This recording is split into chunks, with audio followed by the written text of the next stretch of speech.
esanse ashobora kuza akaguca inoti ya 2 ariko ngewe nahagera aba naguca 5.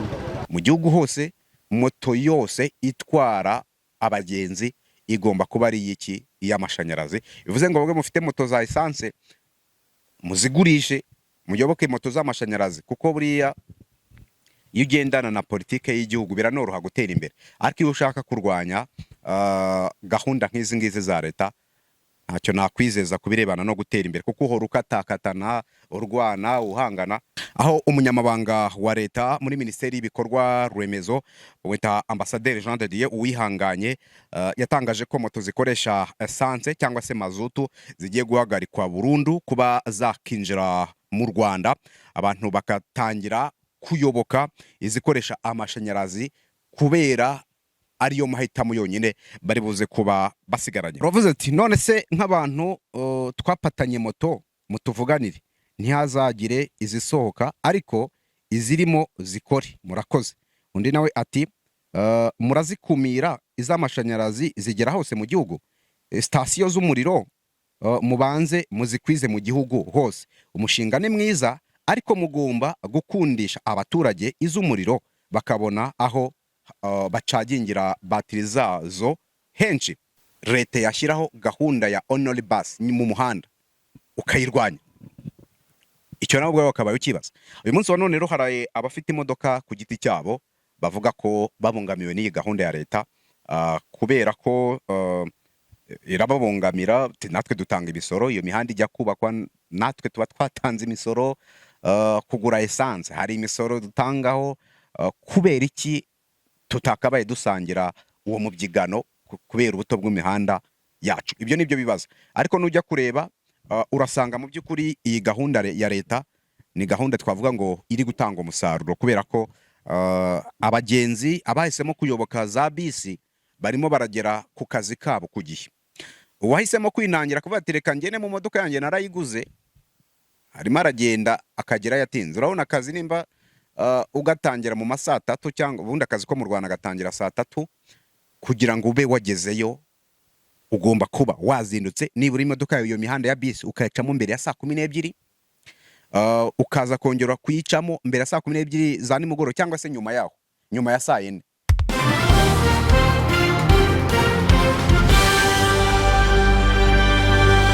Reka nongera mbasuhuze mbifurize kugira ibihe byiza by'umugisha mwe mwese mukunda, ariko kandi mugakurikira amakuru n'ibiganiro tubagezaho. Twizere ko muri amahoro. Ndagarutse kugira ngo tuganire. Murabibona noneho niteretse studio nsa nkaho ntarivuyemo, nje hanze kugira ngo tuganire kuri izi nkuru.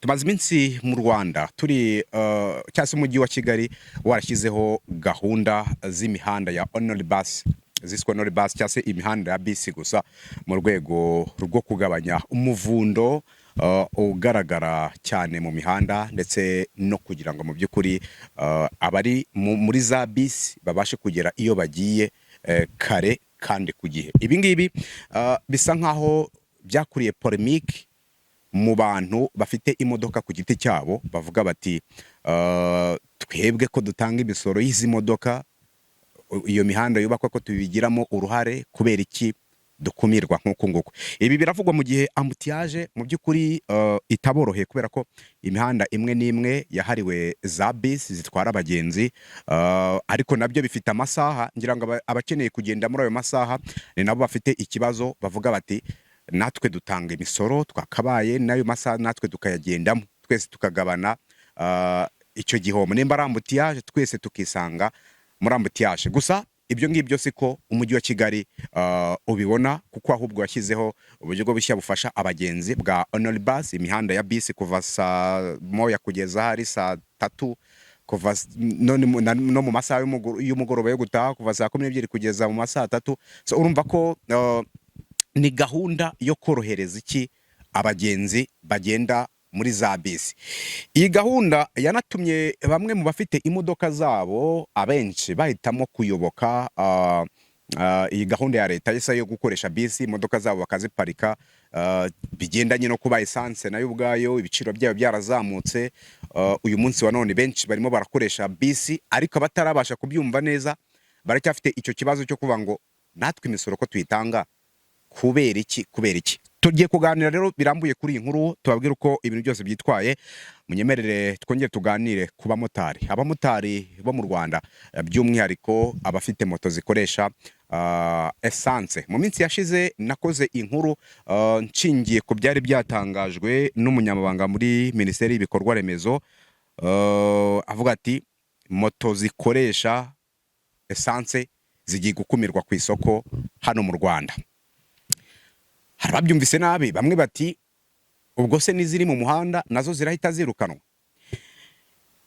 Abamotari bo abenshi ngira ngo iki kintu bamaze kugisobanukirwa baranabizi. Ni ukuvuga ngo moto iri mu muhanda isanzwe ikora inafite ibyangombwa,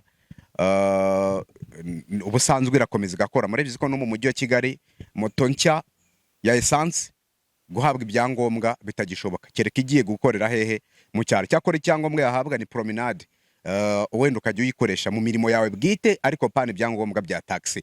No kuvuga ngo iyi gahunda yindi yo rero yo guca moto zikoresha essence mu Rwanda igamije guteza imbere ibinyabiziga bikoresha umuriro w'amashanyarazi, ntabwo ari ugukandamiza iki abamotari. Tugiye kubiganiraho byose, tuganire ku ngaruka bivugwa ko bishobora kuzagira ku bamotari, ndetse n'abamotari batangiye kurira, tuterere akajisho ku marira yabo. Ese bifite ishingiro? Byose tubive muzi n'umuzingo, ni inkuru zivugwa hano ku butaka bw'u Rwanda. Ariko by the way, reka mpere ku birebana n'iyi ya za moto zigiye kwirukanwa burundu hano mu Rwanda, kuko ngira ngo ibyo byo byamaze kuba rwose byemezwa. Moto zikoresha essence zo mu Rwanda rwose zigiye kuba zigira gute zirukanwa. Duhere mu mwaka wa 2024, nibwo hazanwe politiki yo kuvuga ngo moto zikoresha essence zigiye kujya zihabwa ibyangombwa gusa bya promenade, ntabwo zizongera guhabwa ibyangombwa byo gukora taxi mu mujyi wa Kigali. Byari bimeze gute rero? Ibi byari muri gahunda ngari yo kurengera ibidukikije, ndetse no kugabanya imyuka ihumanya ikirere, donc yo gufata ibinyabiziga bya moto bikoresha essence bakabisimbuza ibikoresha amashanyarazi. Iyo ni na politike ngira ngo yafashe uyu munsi wa none. Murabona ko moto zikoresha amashanyarazi nizo ziganje kandi zinatwara abantu ku mafaranga makeya, kereka wenda ihuye n'umumotari dusanzwe bimenyereyemo nyine akaba yakwiba. Ariko moto y'umuriro itwara amafaranga, kugira ngo igutware biba ari ku mafaranga makeya, bitandukanye na moto ya essence. Ibi byose rero bikaba ari ibyatanye mu mwaka wa 2024, kubera ko uyu munsi wa none kugira ngo uhabwe ibyangombwa bya taxi moto ukoresha moto ya essence biragoye, ntago bikunda. Ahubwo kereka bagusaba ko ukoresha iki moto y'amashanyarazi.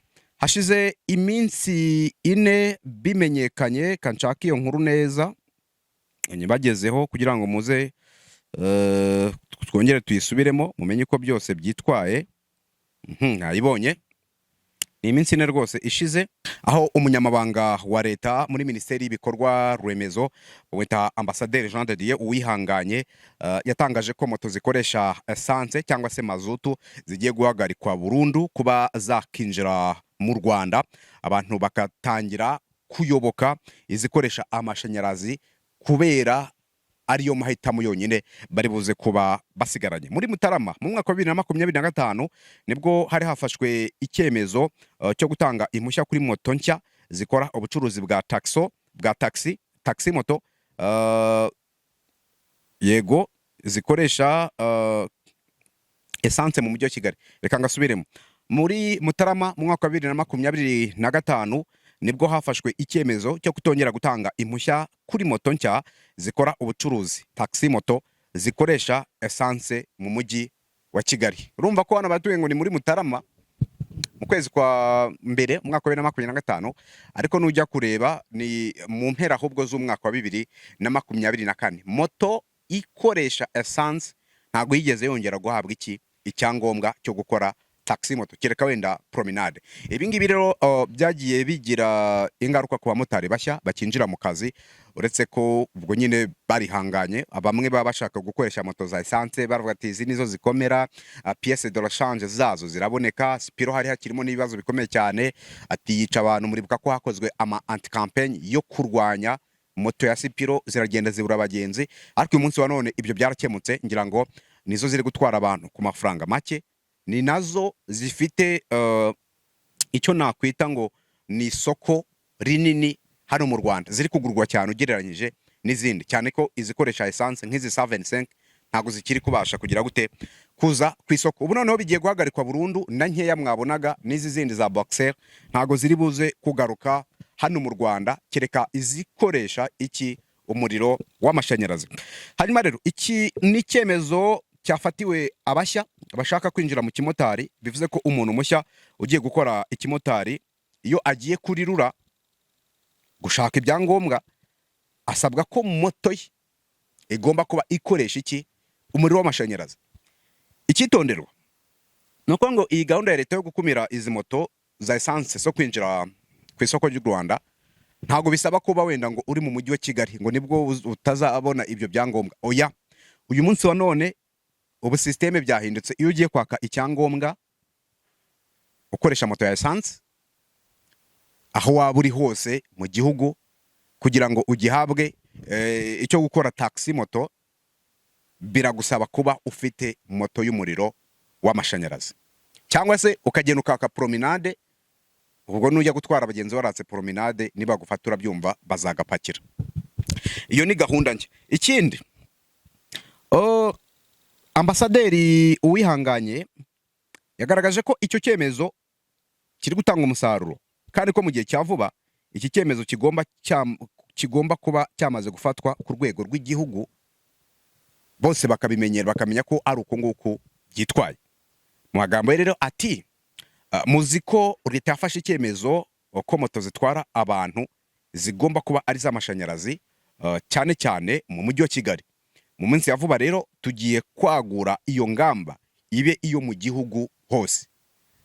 Mu gihugu hose moto yose itwara abagenzi igomba kuba ari iki iy'amashanyarazi. Bivuze ngo bamwe mufite moto za essence muzigurishe, muyoboke moto z'amashanyarazi, kuko buriya iyo ugendana na politike y'igihugu biranoroha gutera imbere, ariko iyo ushaka kurwanya gahunda nk'izi ngizi za leta, ntacyo nakwizeza kubirebana no gutera imbere, kuko uhora ukatakatana, urwana, uhangana, ntabwo umuntu ujya uhangana n'iki na leta. So anyway, ngira ngo rero kubirebana n'abamotari ni uko bimeze, kuko biragaragara ko byanga bikunda ku byo gutwara abagenzi birasa nkaho bimaze guhabwa umurongo ndetse bimaze kumvikana.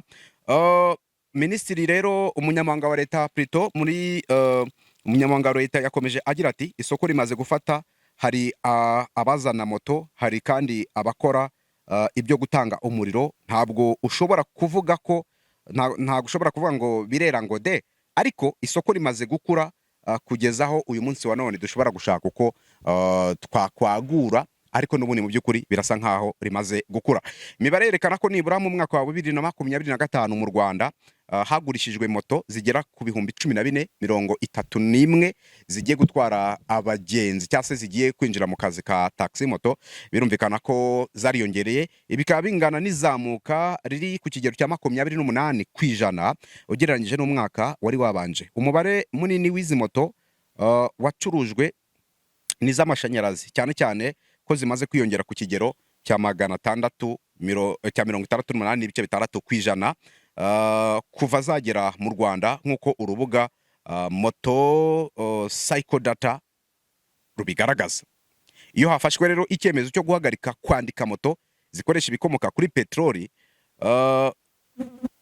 biba bisobanuye ko ubwo igihugu cyahinduye ingamba, izikoresha amashanyarazi arizo zigiye guhabwa umwanya. Izisanzwe rero zemerewe gukora zishobora guhindurwa, hakaba hashyirwamo amabateri cyangwa se bakagura izindi. Hanyuma ariko kandi ikindi ni uko moto isanzwe ifite ibyangombwa mu mujyi wa Kigali izakomeza ikore kugeza birangiye, ntago iyi ari gahunda ije kugira ngo ihite ihindura ibintu byose. Iyo izakomeza gukora kugeza ibyo byangombwa, niba ufite ibyangombwa bigomba kumara imyaka 5 urakora iyo myaka 5, ariko nyuma yaho kugira ngo wongererwe ubone ibindi bizagusaba ko ujya kugira gute kongeresha. Urumva ko mu by'ukuri nuko nguko ibintu byitwaye. Iyi nkuru rero mpisemo kuyigarukaho kubera ko hari benshi bavugaga bati ntago turabyumva, hari ibikibura, sitasiyo z'umuriro z'izi moto zikoresha umuriro zatangiye kwiyongera, ibinyabiziga bikoresha essence bisanzwe bifite ibyangombwa birakomeza gukora. Ko ngako mukumve, ibiri buze gukumirwa ni ibinyabiziga bishya bishaka kwinjira mu mwuga. Ibyo byo biraza gukumirwa rwose, ntabwo ari ibanga. Hanyuma ikindi nuko ubwo moto nshyashya ya essence nayo ntago biriwe bigishobotse ko yatangwa, yagurwa, wayibona ku isoko hano mu Rwanda, kubera ko ziraza gukumirwa haje hinjizwa izikoresha umuriro w'amashanyarazi. Ibyo birafasha iki igihugu rero. Iyi ni politiki igomba gufasha igihugu, icya mbere kugabanura ibyuka bihumanya ikirere ndetse no kugira igihugu kiri green, nta bintu by'ibyuka biri mwaho ngaho. Ikindi biranabafasha, muri iyi minsi ibintu byarakomeye, ibikomoka kuri petrol ibiciro birakomeza kugenda bizamuka, ntago umuriro uva muri Irani, bivuze ngo izikoresha umuriro zo ibiciro biragoma hahandi, ariko izikoresha essence turaza kugabanya essence dukoresha mu gihugu. Urumva ko ibyo byose ni byiza by'iyi politike ya leta yo guhindura. Reka nyuze amaso mu bitekerezo by'abantu icyo bavuga ku birebana n'iyi nkuru igaruka kuri moto. Haravuze ati none se nk'abantu twapatanye moto mutuvuganire ntihazagire izisohoka ariko izirimo zikore, murakoze. Undi nawe ati murazikumira iz'amashanyarazi zigera hose mu gihugu, sitasiyo z'umuriro mubanze muzikwize mu gihugu hose. Umushinga ni mwiza ariko mugomba gukundisha abaturage iz'umuriro bakabona aho bacagingira batiri zazo henshi. Undi nawe ati muhere kuri izo modoka za leta ndetse n'izo mugenderamo namwe, muze nimumara gutanga urugero mumanuke mu bamotari, nibyo bigaragara neza. Undi nawe ati mbere yo kubanziriza guhagarika izinjira mwakagombye kubanza gutegura ibikorwa remezo.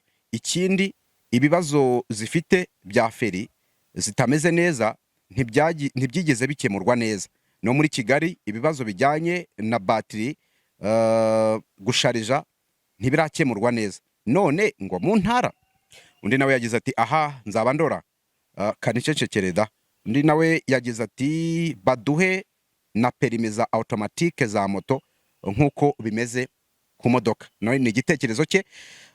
Undi nawe yagize ati ikibazo n'amashanyarazi ahora yabuze nabyo ubwabyo ntibizoroha. Iki cy'amashanyarazi cyo ngira ngo ni hari ibice bimwe na bimwe muri iyi minsi uri gusanga byabuzemo amashanyarazi, sinzi nimba ari ibibazo bya REG, ariko ntekereza ko nabyo ubwabyo bakwiye gushaka uko babikoraho bikaba byakemuka. Hari katurebe, hari uwagize igitekerezo nari mfite ni ukunganira kuri moto z'amashanyarazi, nuko bajya katurebe yego bakajya bayishyiraho feri yizewe ku buryo buri munyarwanda wese azaza yumva moto z'amashanyarazi ari igisubizo mbere. Murakoze.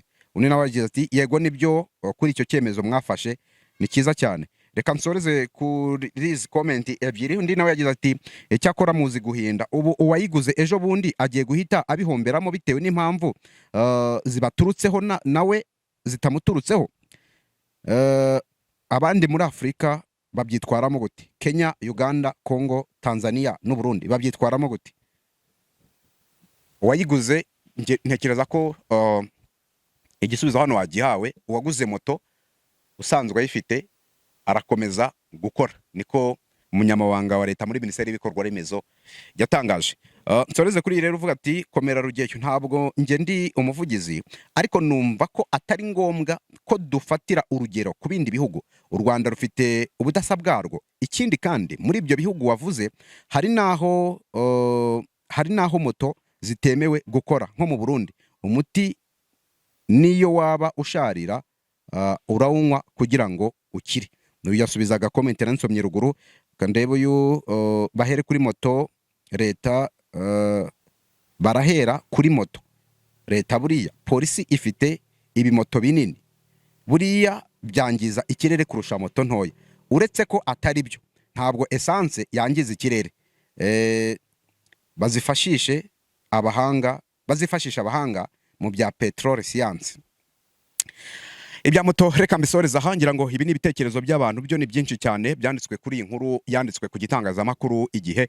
Hari ibitekerezo byinshi cyane bigaruka ku birebana n'iyi politike ya leta yo gufata moto za essence bakazica mu gihugu cyangwa se zigakurwa ku isoko hano mu Rwanda. Ntagire moto nshyashya iba yemerewe kwinjira mu Rwanda, hanyuma n'iziri mu gihugu ibyangombwa byazo byo gukora taxi moto byarangira, ubwo iyo ntiyongere guhabwa ibindi, ikaba yahabwa promenade cyangwa se ibindi, ariko ibya taxi moto byo ntibayibihe. So urumva ko ni ibintu by'ukuri benshi bafata bitandukanye, ariko byanga bikunda ni politiki igomba gushyirwa mu bikorwa. Reka tunyarukire kuri gahunda ya leta, yo ni inkuru ikomeje kuvugisha benshi uyu munsi wa none. Iyo unyarukiye mu mihanda hano mu mujyi wa Kigali, yabagamo ambutiyage nyinshi kurusha iyindi, nk'umuhanda wa Kabeza, uyu muhanda wa Kumurindi, za Gasogi, ndetse n'ahandi ahantu hakundaga kuboneka za ambutiyage bya hato na hato zarashize. Ambutiyage zirasa nkaho zidahari. Ibi biri guterwa n'iki rero? Leta iherutse kuzana gahunda ya Only Bus, ishyiramo ndetse n'imbaraga, mu gihe cyava cyanashyizemo imbaraga aho hari imihanda, ishyiraho n'amasaha. Iyo mihanda uretse ikinyabiziga donc bus itwara abagenzi niyo yonyine yemerewe kunyuramo mu masaha yagenwe. Mu gitondo ubona kuva saa 12 kugera saa 3 hafi saa 4 nimba mbyibuka neza, hanyuma nimugoroba nanone no kuva izo saha kugera mu saa 4. Iyo mihanda ni y'amabisi.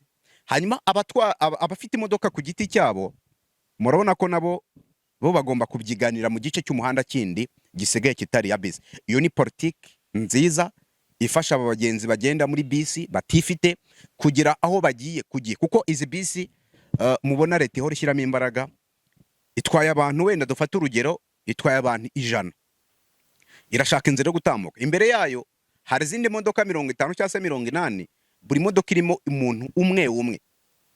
Kubera iki leta yashyiraho gahunda ya Only Bus mu muhanda ukayirwanya?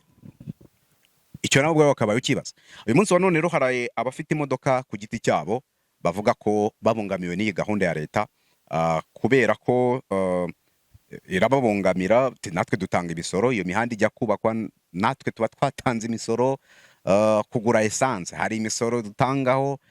Kubera iki tutakabaye dusangira uwo mubyigano kubera ubuto bw'imihanda yacu? Ibyo nibyo bibaza. Ariko nujya kureba urasanga mu by'ukuri iyi gahunda ya leta ni gahunda twavuga ngo iri gutanga umusaruro, kubera ko abagenzi abahisemo kuyoboka za bisi barimo baragera ku kazi kabo ku gihe. Uwahisemo kwinangira kuvuga ati reka ngene mu modoka yanjye narayiguze, harimo aragenda akagera yatinze. Urabona akazi nimba ugatangira mu masaa 3, cyangwa ubundi akazi ko mu Rwanda gatangira saa 3, kugira ngo ube wagezeyo ugomba kuba wazindutse nibura imodoka iyo mihanda ya bisi ukayicamo mbere ya saa 12, ukaza kongera kuyicamo mbere ya saa 12 za nimugoroba, cyangwa se nyuma ya saa 4, kugira ngo nibura utambuke. Kana kazi hari igihe ugatangira saa 3 ukakarangiza mu masaa 1. Bivuze ngo ukarangije wa muhanda wamaze kugirwa gute kuba uwa bisi gusa. Uraza gutegereza utahe nyuma ya saa 4, cyangwa se wegure imodoka yawe utahe ugende muri iyo ambutiyage, kuko ambutiyage ushobora kuyimaramo amasaha 3 kubera ubwinshi bw'imodoka. Urumva ko ni ibintu bikomeye cyane kubibaza. Rero impamvu bo imodoka zabo zikomeje kwimwa imihanda, niyo mpamvu imodoka zitwara abagenzi iratwara abantu benshi. Wowe uri mu modoka uri umwe wonyine, imbere yawe hari n'undi nanone nawe n'umwe mu modoka. Imodoka zibaye nka 80 zibujije bisi imwe yonyine irimo abantu 100 gutambuka batashye. So iyi rero nayo ni politike nziza iri gutuma mu by'ukuri abaturage rubanda rugufi babasha kugera ku mirimo yabo ku gihe, kubera ko nujya kureba urasanga ubundi mbere habaga harimo akavuyo gakomeye cyane, ariko gahunda ya honor bus yo nuko imeze, wabyanga wabyemera ntacyo uzabihinduraho, kuko ibyo byamaze no gufata urabona ko ni politiki navuga ngo yatangiye gufata irangi kandi iri gutanga iki umusaruro. So reka mbashimire rero, ubwo nizo update zari zinzanye mu Rwanda. Ndaje mu kanya gato cyane twerekeze kuri chancelier w'Ubudage. Ubudage bumaze gutangaza amagambo akomeye cyane kuri Leta Zunze Ubumwe za Amerika, baravuga bati intambara ya Iran iri gutuma mutikuza kandi twatangiye kugenda tubabona. Yego, ubwo rero mu kanya gato cyane ndabararikira gukomeza kudukurikira, turaje kugira ngo tuze kubagezaho ikiganiro kirambuye ku by'Ubudage ndetse na Leta Zunze Ubumwe za Amerika, kuko Amerika already yo yamaze isubiza Ubudage, hatangiye no kuvuka umwuka mubi. Ya ntambara twitaga ya Iran ishobora kuba intambara yagutse, reka mbashimire rero. Ubwo mu kanya gato cyane abatarapyondaho kuri sabone mu pyonde kugira ngo tuze no kubana mu kiganiro gikurikiyeho ndibuze kubagezaho.